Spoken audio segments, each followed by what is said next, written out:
Hoje, 30 de setembro, começamos a escrever a nossa Bíblia e copiar. Terminamos de escrever Gênesis capítulo 18 e capítulo 19.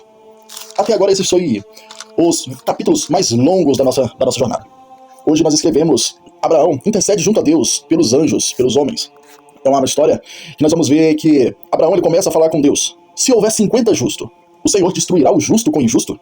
Deus ele fala, não, de maneira alguma. Mas Abraão agora ele entende que provavelmente não teria 50. E ele abaixa para 40. Se tiver 40, o Senhor vai destruir?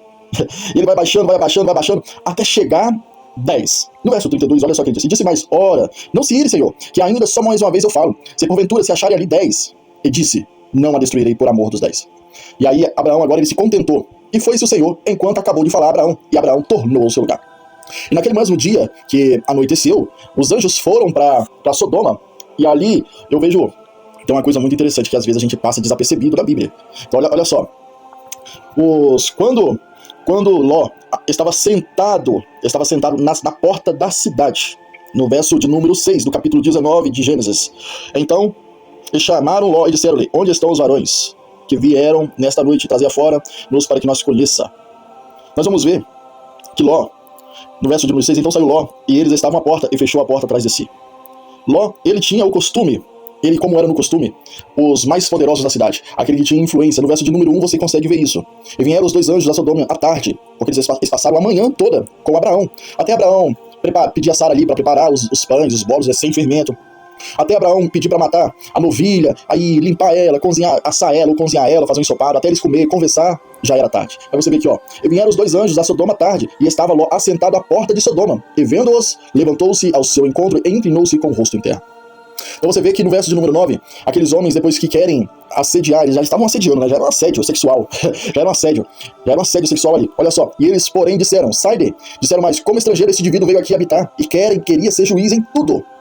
Você vai encontrar essa parte no livro de Ruth, quando Boaz ele vai à porta da cidade, quando Jó também era um juiz, Jó ele executava juízo. Então nós encontramos essa porção em várias partes da Bíblia, né? Que era costume o juiz ficar na porta. Mas uma coisa que me surpreendeu muito nesse texto é que Abraão intercedeu, mas Ló ele ofereceu as suas filhas para aqueles homens. Aquelas meninas ainda era virgem, mas ele preferiu proteger aqueles homens. E ele ofereceu as suas filhas para que aqueles homens fizessem o que quisesse. É algo que me espanta em Ló. Algo muito grave. Olha no verso 8. Eis aqui as 2 filhas tenho, que ainda não conheceram varões, significa que elas eram virgem. Fora vos trarei, eu vou trazer elas para fora. Aí vocês fazem delas como bem for vossos olhos. Isso aqui, como bem for os olhos deles, quer dizer o quê? Eles poderiam estrupar as meninas? Poderia, se parecesse bem os olhos deles. Eles poderiam cortar as meninas? Poderia, se bem parecesse os olhos deles. Eles poderiam matar as meninas? Poderia, se bem parecesse os olhos deles. Mas ele fala assim, olha, eu só te peço uma coisa. Somente nada façais a esses varões, porque por isso vieram à sombra do meu telhado. Outra coisa que me chama bastante atenção, que, olha só, e feriram de cegueira aos varões que estavam à porta da casa, desde o menor até o maior. Por quê? Porque nós vamos ver no capítulo 19 de Gênesis, verso 4, que não foram só alguns homens, não foram somente os vizinhos. Olha só o que ele fala no verso de número 4.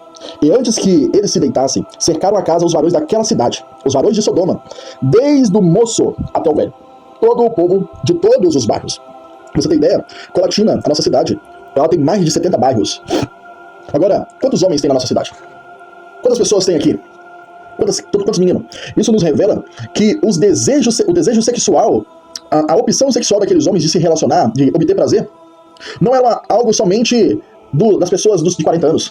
Não era somente algo de 30 anos. Não era só dos 50 anos. Mas existia uma cultura, existia um modo de viver daquilo ali, que desde os meninos até os velhos gostavam de ter esse modelo. Nós vamos ver que agora eles ficam cegos. Logo eles amanhecem, depois de anoitecer. Os anjos agora acordam Ló. E Ló agora vai acordar sua esposa, vai acordar suas filhas, e tenta levar também os seus genros. Mas os seus genros não acreditavam do que Ló compartilhava. Não fazia participação das mesmas ideias. Olha no verso de número 14 do capítulo 19 de Gênesis.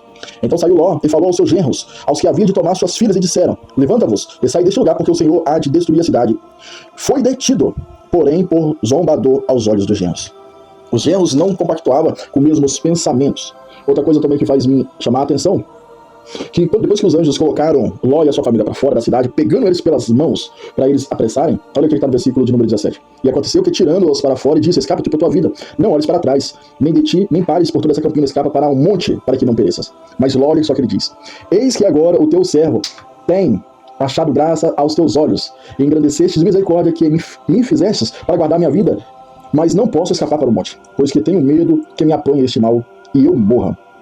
Agora, os anjos tinham algo preparado para ele, mas ele tinha algo preparado para ele.